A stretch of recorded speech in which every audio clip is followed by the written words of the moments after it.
Kapidongski TV. Andan din po si Kapidongski. Kaya taga si Kapidongski, taga Padada yan eh. Nabudunsor, Kapidongski. Grabe BB Girl Erica bibilhan ng sasakyan, sino ang bibili, totoo kaya ito? Maligayang pagbabalik muli mga idol sa aking munting channel, ang Bisayang taga Davao Kapidongski TV. Please like this video at shout out po sa lahat ng taga-subaybay sa aking munting channel. Daghang salamat mga idol sa panunood ninyo.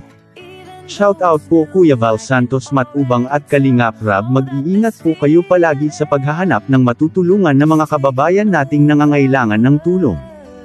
Grabe Erica, magkaroon ng sasakyan, sino ang magbigay?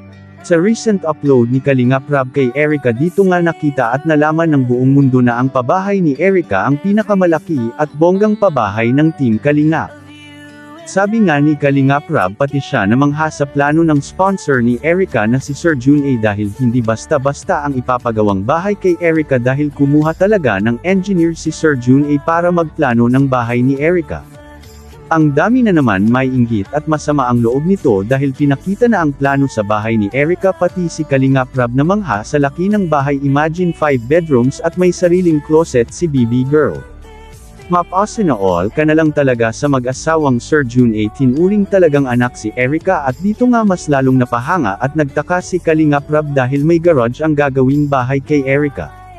Dito nga nagtawanan ng Team Kalingap, ano kaya raw ang ilagay sa garage, or baka ang tricycle raw ng lolo ni Erica. At dito nga sabi ng mga supporters ni Erica, baka bigyan si Erica ng sasakyan ni Sir June A, dahil nga medyo malayo-layo rin ang school ni Erica at ng kanyang bahay, at hindi na mahihirapan si BB Girl magbiyahe. Aba, malay natin baka bibilhan nga ni Sir June A si Erica ng sasakyan, dahil kayang-kaya namang ibigay ni Sir June A.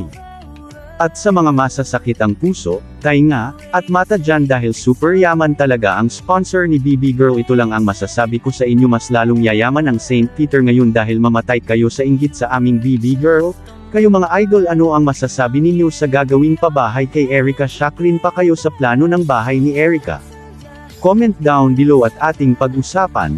Hanggang dito na lang muli ang inyong lingkod, hanggang sa muli ang Ginoo naga uban ka natong tanan. I love you all.